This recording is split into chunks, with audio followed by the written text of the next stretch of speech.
Hello guys, তোমরা সবাই কেমন আছো? আমি তো খুব ভালো আছি, আর আমার ছেলেও খুব ভালো আছে। আর দেখো, আমার ছেলে অনেক বড় হয়ে গেছে। আমি বলছি বাবা না এটা ধরো, তো দেখো টেডিটা ধরে আছে ওই, আর দেখো ক্যামেরার দিকে কেমন করে তাকিয়ে আছে, দেখছে মা কি করছে এগুলো। ক্যামেরায় মাকে দেখা যাচ্ছে, আমাকে দেখা যাচ্ছে, এটাই দেখছে। তো তারপরে দেখো আমি বিছানাটা পেতে নিচ্ছি, যেহেতু ছিল রবিবার। তো রবিবারে আমি সকাল সকাল বিছানা চাদর চেঞ্জ করে নিই। চেঞ্জ করে তো আমি মানে রবিবারে সব কাপড় চোপড়, মানে কাপড় চোপড় সব বলতে আমার ছেলের কাপড় তো হচ্ছে প্রতিদিনই কাচা হয়, শুধু বেড কভার, বালিশের কভার এগুলো হচ্ছে একবারই কাচি, মানে রবিবার করে, সানডে করে চেঞ্জ করা হয়।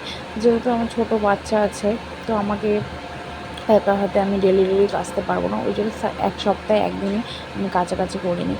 তো যাই হোক, তো দেখো বালিশের কভারটাও চেঞ্জ করে নিচ্ছি। আমার ছেলে দেখো একটু পরপর ক্যামেরার কাছে যায় দেখতেছে, কিন্তু ওকে তো দেখা যাচ্ছে না, সেটাও বুঝতে পারে। যাই হোক, আমার বিছানা গুছানোর পরে আমি আমার ছেলেকে ব্রাশ দিলাম, একা একা বসে বসে দাঁত মাজলো। মাজার পরে আমি বললাম পাপা একটু জল নাও, তো জল নিল আর পুত করে ফেললো। তারপরে দেখো দাঁত মাজা হয়ে গেল, মুখ টুকরো মুছিয়ে দিচ্ছি। মুছিয়ে দেওয়ার পরে এখন বসিয়ে দিয়েছি, খাওয়াবো। আর আমার ছেলে না খাওয়ার খুবই কম খায়, আমি এটা বুঝতে পারি না যে 1.5 বছরের হিসাবে অনেকটা কম খায় খাওয়ার। আমার না খুব রাগ ওঠে।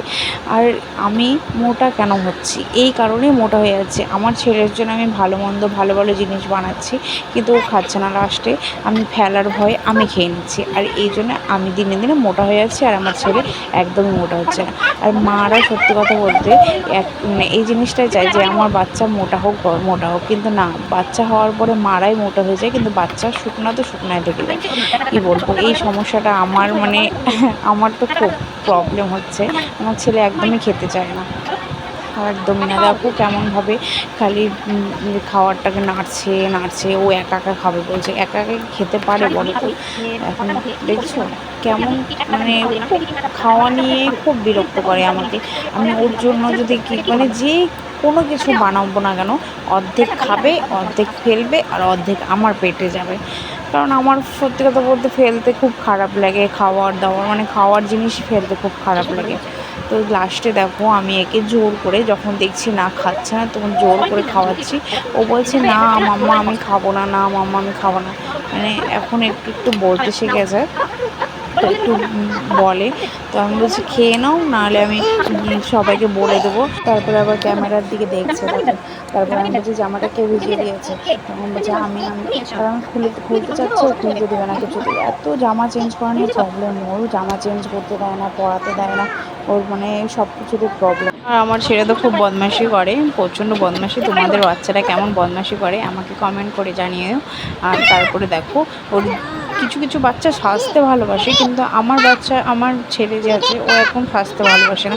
ও ক্রিম মাখাতে গেলেও কান্না, মানে মাখাতে দেবে না। জামা পরাতে গেলেও অনেক যুদ্ধ করে আমি জামা পরাই, মানে অনেক ওর সব কিছুতেই প্রবলেম কেন যে আমি বুঝে পাই না।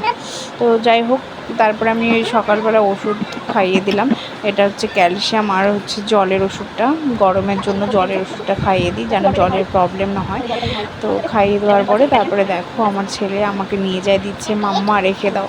তারপরে আমি রেখে দিলাম। তারপরে আমি বলছি, ওর মধ্যে আবার বালতি, দেখো বালতিও নিয়ে এসছে। আমি যে বালতিটাকে নিয়ে আসছে ঘরের ভেতরে, বলছে আমি যাও রেখে দাও। তারপরে বাধ্য ছেলের মতো খুব সুন্দরভাবে রেখে দিল।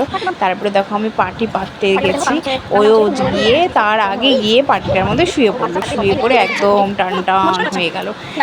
কত দুষ্টুনায় হয়েছে। তারপরে আমি রান্না করতে যাব না, ও আমার মানে নাইটি ধরে আমাকে রান্না করতে দিতেই চায় না, নাইটি ধরে টানাটানি করে। যাই হোক, আমার ছেলে তো প্রচুর বদমাইশি করে। তো তোমাদেরকে আগেও আমি দেখিয়েছি অনেক কিছু বদমাইশি, আজকে এটুকুই দেখালাম। তো সবাই ভালো থেকো, আর ভালো লাগলে কমেন্ট করো, লাইক করো। বাই।